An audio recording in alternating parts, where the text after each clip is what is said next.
Hey there, welcome to Finding Ithaca. I love being outside here in Florida.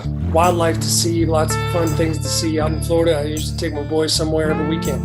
But I'll tell you what, I took my boys down one time to the Everglades and we went on this tram tour and we saw lots of cool wildlife. We saw some gators. We even had to walk past this one big gator that was on this path. We were brave enough to do that. But I don't know that I would want to do that at night. But there are some ladies I'm going to tell you about today that do this every weekend. Come on now, let's check it out together. See what you think.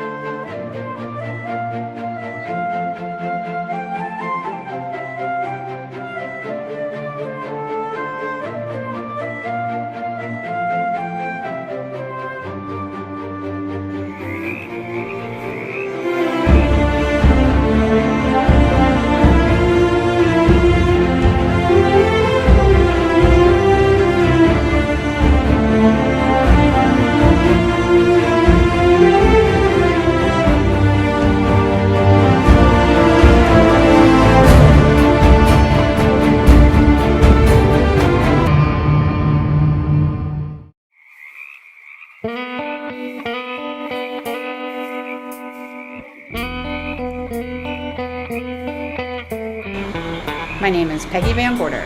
My name is Beth Kohler. We are python removal contractors. We do this work down in the Florida Everglades. This is how it works. 3 days a week, they run Hair of the Dog, their dog grooming salon in St. Petersburg, Florida. Then they close up shop, pick up their camper, and head down to the Everglades for 3 nights of hunting Burmese pythons, powerful constrictors that squeeze the life out of their prey. Each night of the hunt, they spend hours slowly rolling along gravel back roads searching for the elusive invasive reptiles. They switch on massive lights atop their Jeep, lights that turn the night as bright as day. The humid air is filled with a subdued chorus of hoots and rivets. The younger, more athletic Van Gorder drives, never going more than about 6 miles per hour, while Kohler, the more focused of the two, stands with her head through the sunroof, peering ahead for any sign of a snake.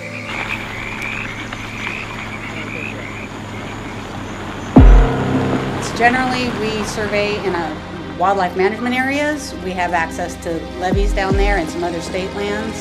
Peggy does a lot of the driving on the levees. I usually go up through the sunroof with the Q-beams, but of course we have all the LED lights already. At nighttime you'd see raccoons and possums and other wildlife that is also nocturnal. So the impact is obvious. The longer you spend out here, the more you see what's missing.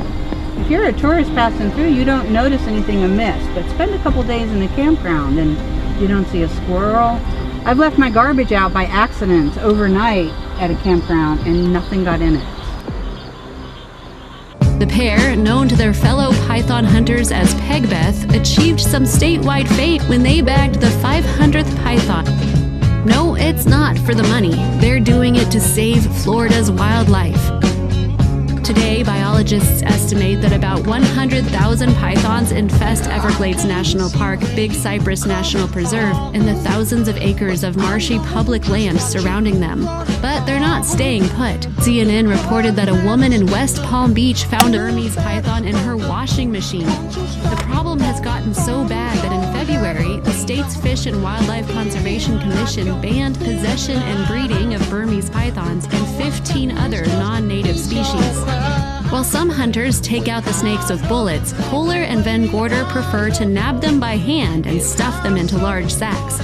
Once she was bitten on the hand by a struggling python. The snake's tooth remained lodged in her finger for months. It didn't lessen her enthusiasm for the hunt. "We want to get our adventure in now," the 55-year-old says. "I can sit on a cruise ship when I'm an old lady." I mean, South Florida has more invasive species probably than any other place in the country. I know that there's got to be a better way to catch pythons than just boots on the ground, but that's the best thing we have going now, so that's why we're doing it.